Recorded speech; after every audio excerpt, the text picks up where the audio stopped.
વિદ્યાર્થીઓના જીવ સાથે ચેડાનો મામલો છે। 123 જેટલા વિદ્યાર્થીઓને જોખમી રીતે પ્રવાસ કરાવવામાં આવી રહ્યો છે। આયસરમાં બાળકોને ખીચોખીચ ઊભા રાખવામાં આવે છે અને પ્રવાસે લઈ જવામાં આવે છે, જ્યાં પેટલાદના પાડગોલ ગામની પ્રાથમિક શાળાના શિક્ષકોની ગંભીર બેદરકારી સામે આવી અને કોઈપણ પ્રકારની મંજૂરી વિના જ વિદ્યાર્થીઓને પ્રવાસે લઈ જવાયા છે।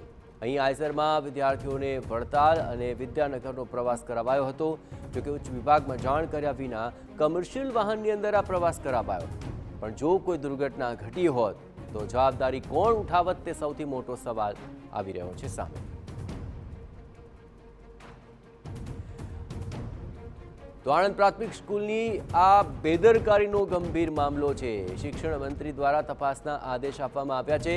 શિક્ષણ મંત્રી પ્રફુલભાઈ દ્વારા નિયામકને તપાસ કરવા માટે સૂચનાઓ આપવામાં આવી છે અને આવી બેદરકારી ચલાવી નહીં લેવાય તેવો પણ તેમણે દાવો કર્યો છે।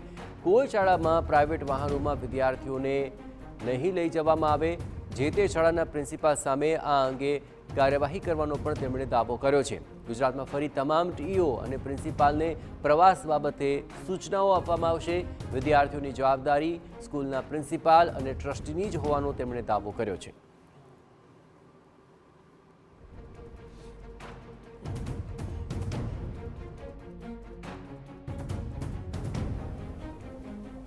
આણંદ જિલ્લાની અંદર એક નગર પ્રાથમિક સ્કૂલની અંદર જે વિદ્યાર્થીઓને જે પ્રાઇવેટ વાહનોની અંદર પ્રવાસ લઈ જવામાં આવતા હતા તે વિગત જે સામે આવી હતી અને આ અહેવાલ જે TV9 દ્વારા જે પ્રસારિત કરવામાં આવ્યો છે અને આખરે વિદ્યાર્થીઓના જે જીવ જોખમમાં મૂકીને જે પ્રવાસ લઈ જવામાં આવતા હતા તો જે શિક્ષણ મંત્રી તરફથી પણ તપાસના આદેશ આપવામાં આવ્યા છે। તો આપણી સાથે શિક્ષણ મંત્રી પ્રફુલભાઈ પાનસરિયા છે, તેમની સાથે વાત કરીશું, કારણ કે આ કેટલી ગંભીર બેદરકારી કહી શકાય છે જે સ્કૂલની। સાહેબ, જે આણંદની અંદર સ્કૂલની જે બેદરકારી સામે આવી છે, કેટલી ગંભીર બેદરકારી માની રહ્યા છો અને કઈ રીતે હવે તપાસ? પહેલાં તો શાળાની અંદર બાળકોની પૂરી સેફટી એ શાળાના શિક્ષકો, ટ્રસ્ટીગણો, સરકારી શાળા હોય તો આચાર્ય બધાની જવાબદારીમાં આવે છે।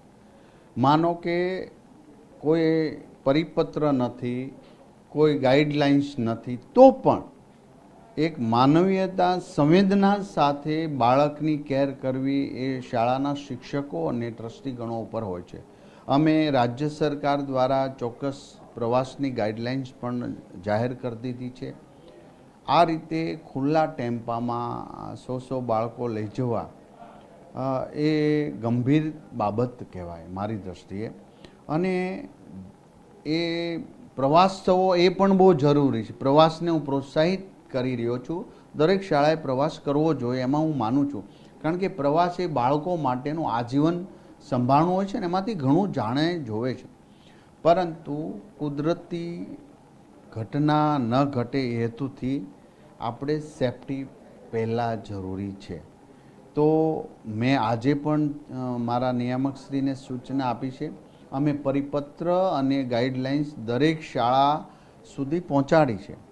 આવી ગંભીર બાબતો કરી રહ્યા છે ત્યારે હું ચોક્કસ પ્રકારે દરેક શાળાના આચાર્ય, દરેક ડીઓને પણ હું અત્યારે કહી રહ્યો છું કે કોઈ પણ પ્રકારની આવી ગંભીર ભૂલ ન થાય। હજી પણ દરેક શાળાને સૂચના આપે, આવા ખુલ્લા ટેમ્પા, ખુલ્લી જગ્યામાં કે ખુલ્લા આયસરમાં બાળકોને લઈ જવા એ હિતાવહ નથી।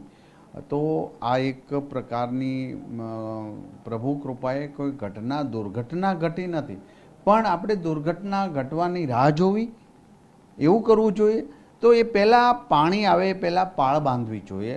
તો હવે કોઈ પણ શાળા, આમને પણ તપાસ માટે મૂક્યું છે મેં, એમને પણ શોકોદની નોટિસ વગેરે જે નિયમ પ્રમાણે થતું હશે નિયામકશ્રીને મેં સૂચના આપી છે, અને હવે પછી કોઈ શાળા આ રીતનું કરશે તો એના માટે પણ સેમ પ્રોસેસ થશે।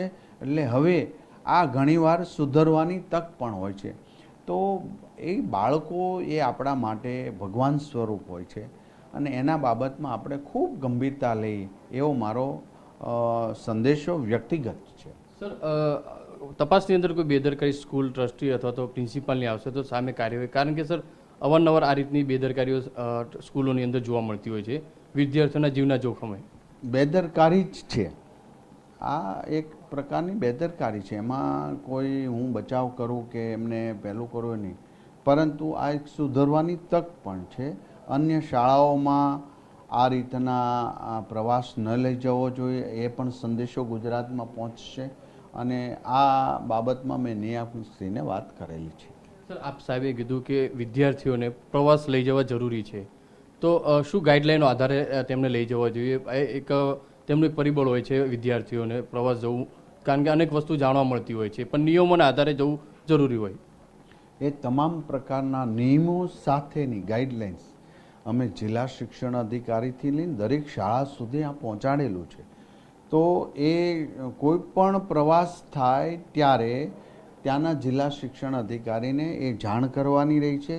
આ જાણ એટલે જટિલ પ્રક્રિયામાંથી અમે એમને મુક્તિ આપી છે, પરંતુ એનો મિનિંગ એવો નથી કે કોઈ પણ વ્યક્તિ કોઈ પણ ખુલ્લામાં ગમે એમ બાળકોને લઈ જાય. આ તો ઠીક છે, નદીના પાણીની અંદર બોટમાં બેસાડો, બધી જ ગાઈડલાઇન્સ આ પ્રવાસ જે નોટ અમે કરી છે એમાં મોકલી છે અને એને ફરજિયાત ફોલો કરવું જ પડશે.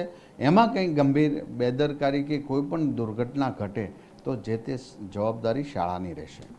જે રીતે શિક્ષણ મંત્રીએ કહ્યું તે પ્રમાણે કે આણંદની જે ઘટના સામે આવી છે તેની અંદર જે તપાસના આદેશ આપવામાં આવ્યા છે અને એક દાખલારૂપ જે રીતે એક સુધારવા માટેનો જે કિસ્સો પણ કહી શકાય તે રીતનું સૂચન કર્યું છે, ત્યારે જે ગાઈડલાઈન જે છે પ્રવાસ માટેની તે ગાઈડલાઈનનું પાલન તમામ શિક્ષકો, તમામ ટ્રસ્ટીઓ અને તમામ આચાર્યો તરફથી કરવું ફરજિયાત રહેશે.